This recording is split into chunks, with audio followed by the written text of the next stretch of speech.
ကဲစိုက်ပျိုးရေးညီကိုမောင်နှမတို့ရေမင်္ဂလာပါဂျာစီမြို့ကနေ James Figio နေတိုက်ရိုက်ရောက်ရှိလို့လာပါပြီဒီနေ့မှာတော့ကျွန်တော်ကခရမ်းကျင်ပင်တွေကိုအရွက်နဲပြီးအသီးမြောက်လာအောင်ဘယ်လိုလုပ်ရမလဲဒါမှမဟုတ်အသီးထွက်စောပြီးပုံမှန်အသီးရနေအောင်ဘယ်လိုလုပ်ဆောင်ရမလဲဆိုတာကိုပြောပြပေးသွားမှာပါတကယ်စားလိုက်ကြစို့ဗျာကျွန်တော်ခရမ်းကျင်စိုက်လာတာ73နှစ်ကျော်ရှိနေပါပြီဒီကာလတွေတစ်လျှောက်လုံးမှာခရမ်းကျင်ပင်တွေကိုအာယုံပြောင်းပြီးလက်အစားတဲ့ကျွန်တော်ရဲ့ကိုယ်ပိုင်စိတ်ဝင်စားစရာနီလန်းတွေကိုရှာဖွေတွေ့ရှိထားပါတယ်ဒါမှအပင်ကအသီးများများတင်မယ်အမြက်မြန်မယ်အလုံးကြီးမယ်ပြီးတော့ယာဒီကွန်ခါနီအထိအသီးတွေဆက်တိုက်တီးနေမှာဖြစ်ပါတယ်ဒီမှာပြထားတာကတော့အနွယ်မျိုးခရမ်းကျင်ပင် indeterminate ဖြစ်ပါတယ်သူကတခွားတီတို့တခွားမွှဲတို့လိုမဲ့အနွယ်လဘောမျိုးကြီးထွားတာပါ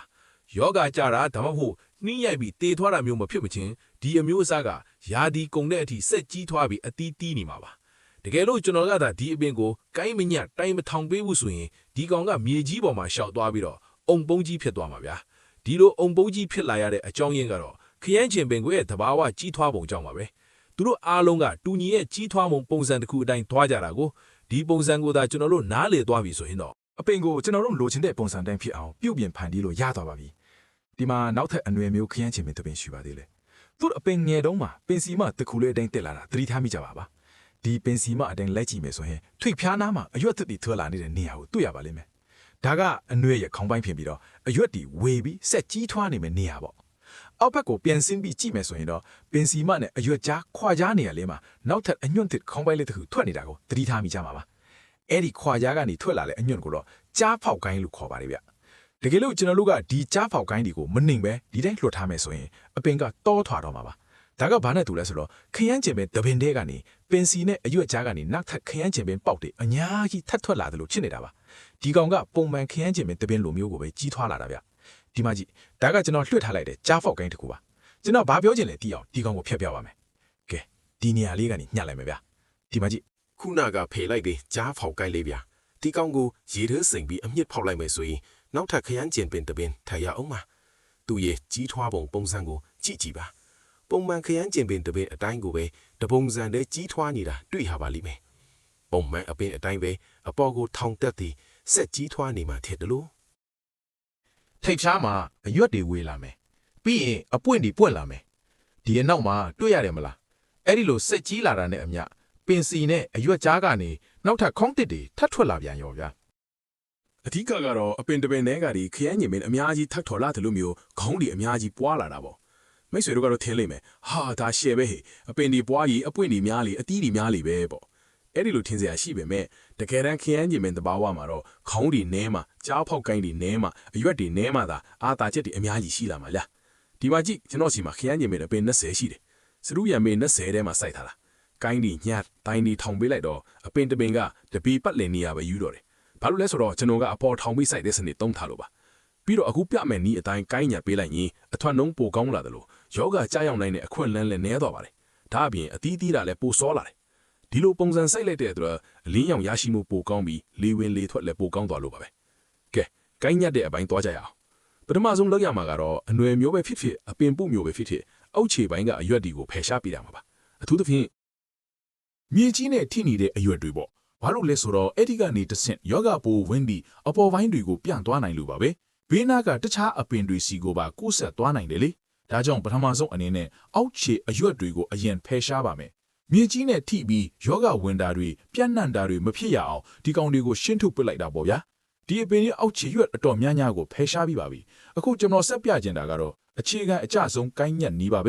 ပြီးရင်တော့ကျွန်တော်ကိုယ်တိုင်စဉ်းစားတွေ့ရှိထားတဲ့အစင်မြင့်နီးလန်းတွေကိုဆက်ပြောပြပေးပါမယ်ဒီမှာခရမ်းချင်ပင်တပင်ဗျပင်စီးနဲ့အကိုင်းကြားကွာလေးကနေထွက်နေတဲ့အတက်ပိုးလေးကိုဒီမှာတွေ့ရပါလိမ့်မယ်အပင်ထိပ်ဖြောင်းမှာအထီးကကြီးထွားမဲ့နေရာတစ်ခုတည်းရှိနေအောင်ကျွန်တော်ဓာတ်တွေကိုဖယ်ရှားပစ်လိုက်ပါမယ်အဲ့ဒီထိပ်ကနေအရွက်တွေဝေးလာမှာပေါ့ဒါဆိုရင်အသီးသီးပြီးမြက်လာမဲ့အပင်တပင်ဖြစ်လာစေပါတယ်မပြုတ်ပြင်ထားတဲ့အပင်ထက်နှစ်ပတ်လောက်စောပြီးအသီးရစေနိုင်တယ်စဉ်းစားကြည့်ဗျာအပင်တပင်မှာထိပ်ဖြားတစ်ခုတည်းရှိပြီးအဲ့ဒါကိုထောက်ပံ့ဖို့အမိရဖွဲ့စည်းတစ်ခုလုံးလည်းရှိနေမယ်ဆိုရင်အပင်တစ်ထက်ဝန်ပိတာတက်တာသွားတာပေါ့အဲ့ဒီတော့အပင်ကအသီးသီးဖို့နဲ့ရှိတဲ့အသီးတွေကိုမြှက်လာအောင်လုပ်တဲ့နေရာမှာပဲအာယုံစိုက်လာနိုင်ပါလိမ့်မယ်။မြေကြီးပေါ်မှာဒီတိုင်းပစ်ထားတဲ့အပင်တွေနဲ့တော့မတူဘူးပေါ့ဗျာ။ခမည်းသားအတက်ပိုတွေအကုန်လုံးကိုပေးကြီးထားလိုက်မယ်ဆိုရင်အတက်ပို20လောက်များထွက်လာခဲ့မယ်ဆိုရင်အဲ့ဒါကခရမ်းကျင်ပင်20စိတ်ထားတယ်လို့ဖြစ်နေမှာပါ။အခုတော့အမြင့်တစ်ခုတည်းကနေ အပင်20စာလောက်ကိုထောက်ပံ့နေရတယ်လို့ဖြစ်သွားပြီလေအသီးတွေစသီးလာတဲ့အခါကျရင်အဲ့ဒီအတက်တွေအားလုံးမှာအသီးသီးလာပြီဆိုရင်အမြင့်တစ်ခုတည်းကနေပဲအကုန်လုံးကိုထောက်ပံ့ပြီးအမှိုက်ခံနိုင်အောင်ကြိုးစားရတော့မှာပါ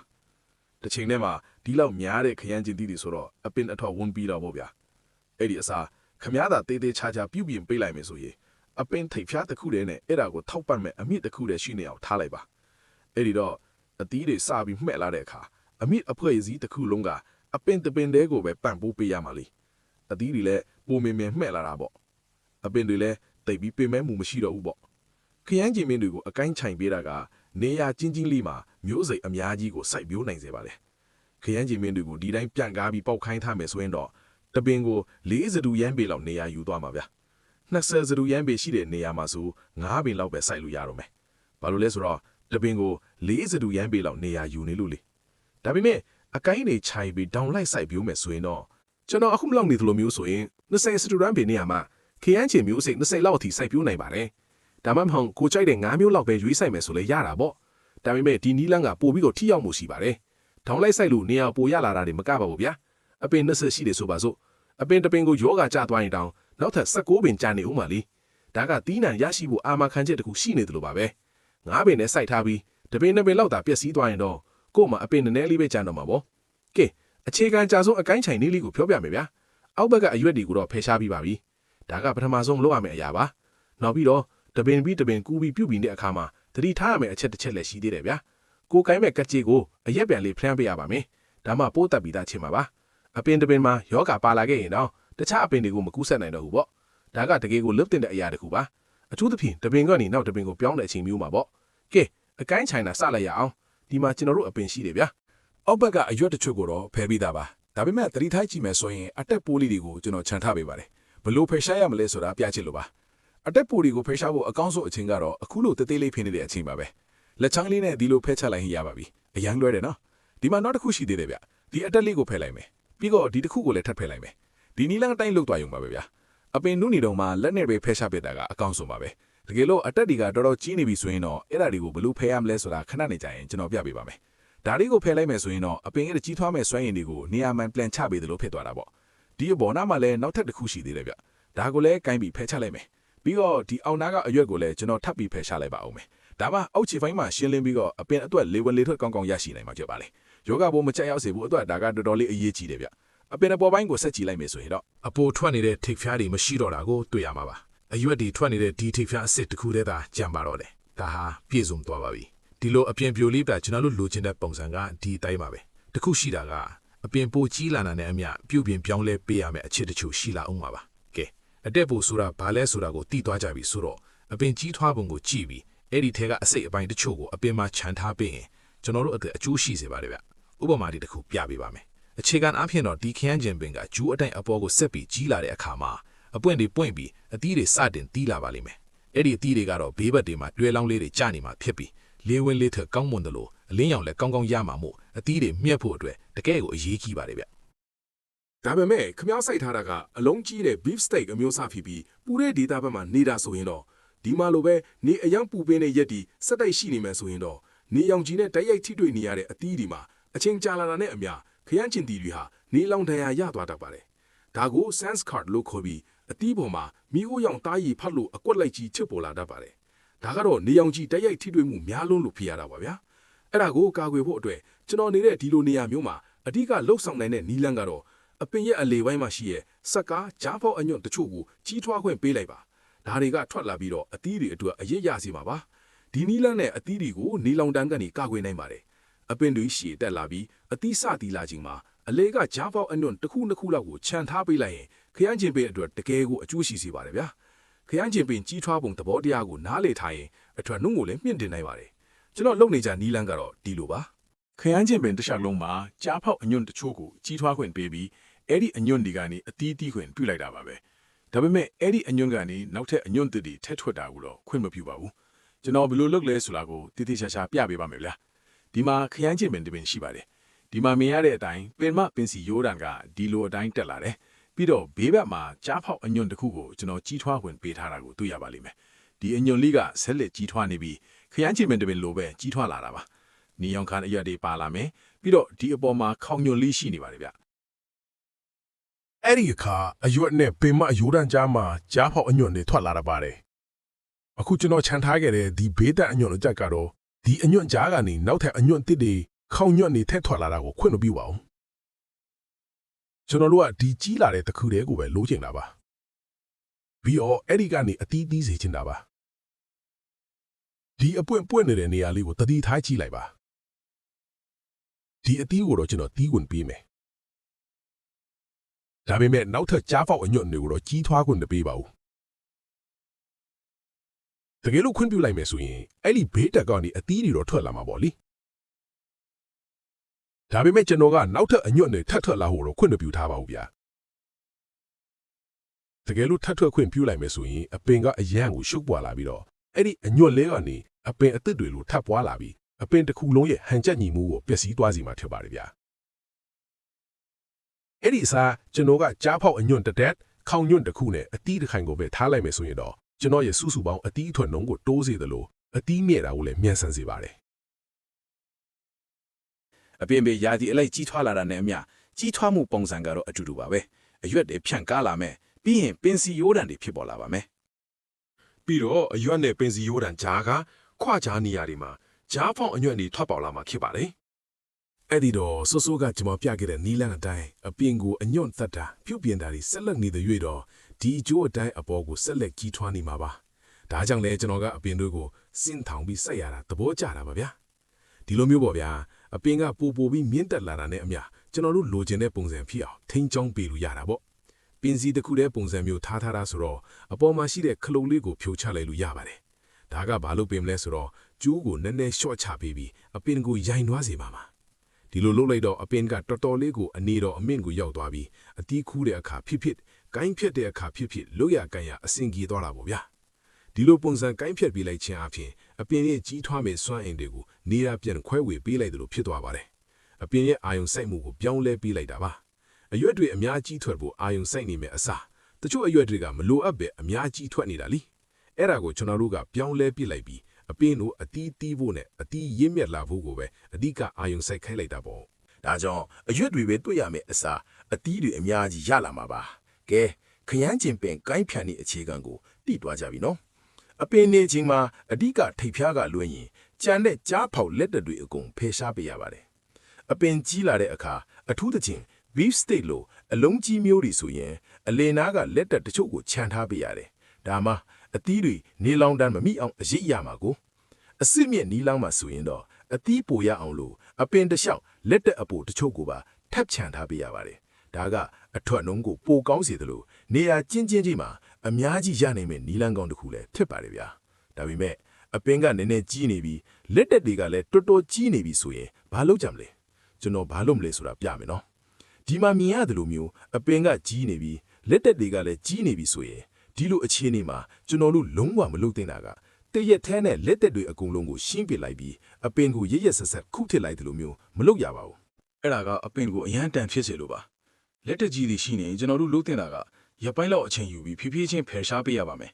ဒီအပင်ကိုကျွန်တော်ဘယ်လိုလုပ်မလဲပြမယ်နော်အောက်ခြေဘက်ကိုကြည့်လိုက်ရင်အရင်ကအရွက်ဖြတ်ထားတဲ့နေရာမှာလက်တက်တစ်ခုရှိနေတာတွေ့ရလိမ့်မယ်ဒီမှာလက်တက်တစ်ခုဗျာတော်တော်ကြီးနေပြီဘေးဘက်ကိုထွက်နေတာအဲ့ဒီကောင်ကိုကျွန်တော်ဖယ်ရှားလိုက်ပါမယ်ဒီဘက်မှာလည်းနောက်ထပ်လက်တက်တစ်ခုရှိသေးတယ်အောက်ခြေကနေစရှင်းကြတာပေါ့ဗျာအောက်ခြေပိုင်းကဟာတွေကိုရှင်းလိုက်ရင်အပင်ကချက်ချင်းဆိုသလိုရှင်းလင်းသွားမှာပါ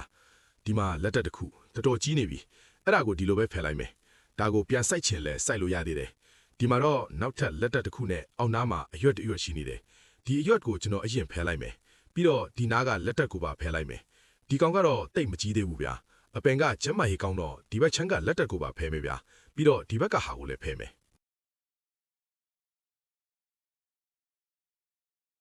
အရွက်ကြတဲ့ကဟာလေးကိုဖယ်လိုက်တာပေါ့အပေါ်တက်လာတော့ဒီလက်တက်ကတိတ်တိတ်လေးပဲရှိပါသေးတယ်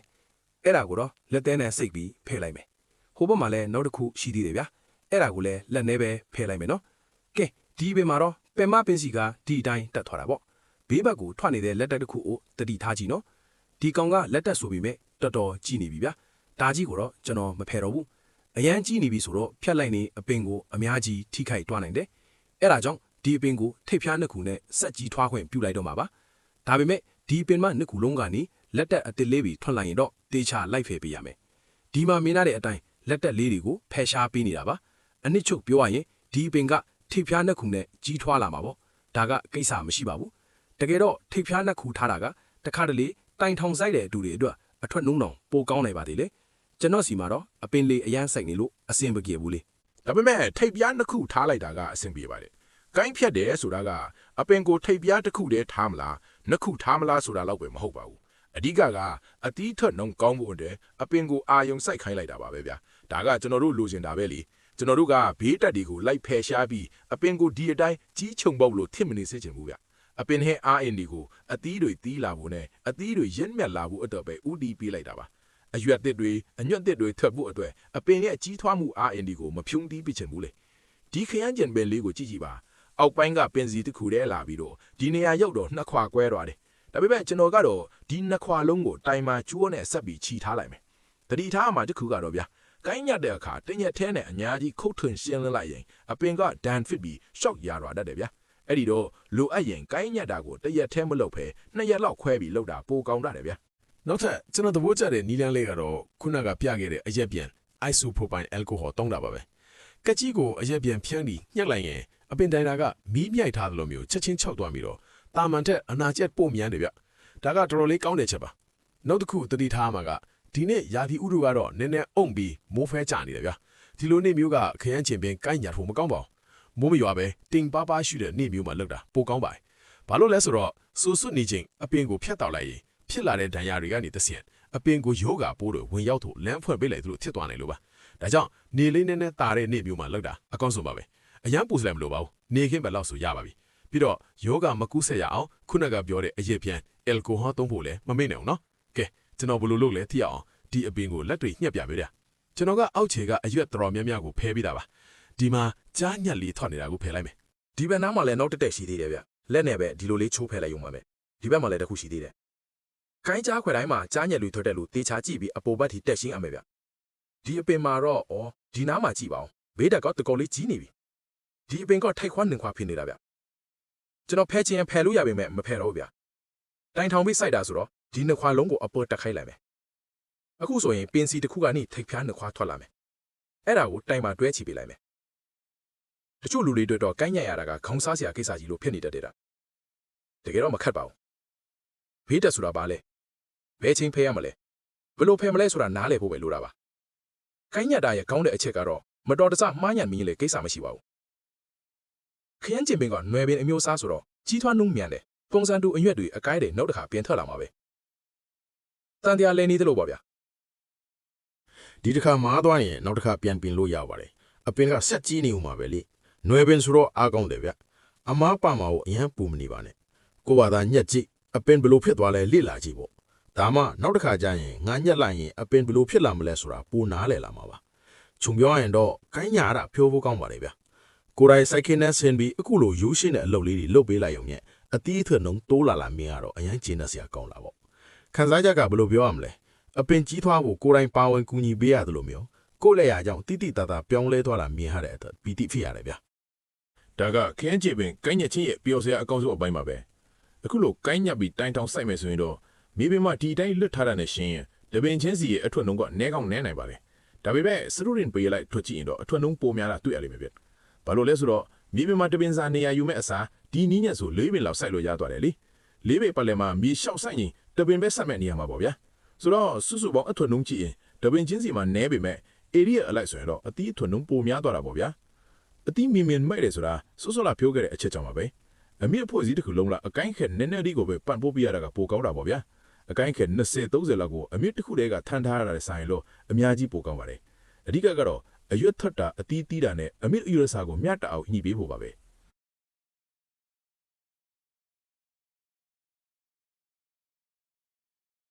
အဲ့ဒီချက်တွေအကုန်ပြည့်စုံသွားပြီဆိုရင်ခရမ်းကျင်ဒီအထွက်နှုံကောင်းလာမှာပါအသီးမြန်တာမြန်ပြီးအရသာလည်း share ကောင်းလာမယ်ဒီနေ့ဗီဒီယိုကတော့ဒီလောက်ပါပဲကြည့်ရှုပေးတဲ့ကျေးဇူးပါဗျာဘုသူသာရကြမယ်လို့မျှော်လင့်ပါတယ်ခင်ဗျားတို့ကိုယ်တိုင်လက်တွေစမ်းလို့ကြည့်ကြဖို့တိုက်တွန်းချင်ပါတယ်ခရမ်းကျင်ပင်တချို့ကိုကိုင်းကက်ကြည့်ပါအကုန်လုံးကိုတော့မလုပ်နဲ့နော်ပုံမှန်စိုက်နေကြတဲ့တချို့ကိုချမ်းထားပါပုံမှန်တိုင်းစင်တင်စိုက်တာဖြစ်ဖြစ်မြေပြင်မှာလွတ်ထားတာဖြစ်ဖြစ်ပေါ့ပြီးရင်ကိုင်းကတ်ထားတဲ့အပင်တွေနဲ့ရှင်းကြည့်ပါကိုင်းကတ်ထားတဲ့အပင်တွေကပိုကောင်းမကောင်းရာသီအကုန်ထိအတီးတီးမတီးစောင့်ကြည့်ရအောင်ပါကိုင်းမကတ်တဲ့အပင်တွေထက်ယောဂကြတာပိုနဲမနဲရှင်းကြည့်လို့ရတာပေါ့ အပင်ကနေအောင်ပိုရမယ်လေးဝင်လေးထွက်ပိုကောင်းမယ်ပြီးတော့အပင်ကိုဝုံတိစီရဲ့ဖီစီးမှုတွေညော့သွားမှာပါအဲ့ဒါကြောင့်အတီးတီးတာနောက်ကျမသွားပဲစောစောစီးစီးမြက်လာစေပါထုတ်ပါတယ်တကယ်လို့စောစောတီးတွေမျိုးနေတာကိုင်းကတ်တဲ့နီးကိုတွဲသုံးလိုက်မယ်ဆိုရင်တော့ ရာသီအစောပိုင်းမှာတည်းခန်းကျင်တီတွေရလာနေပါတယ်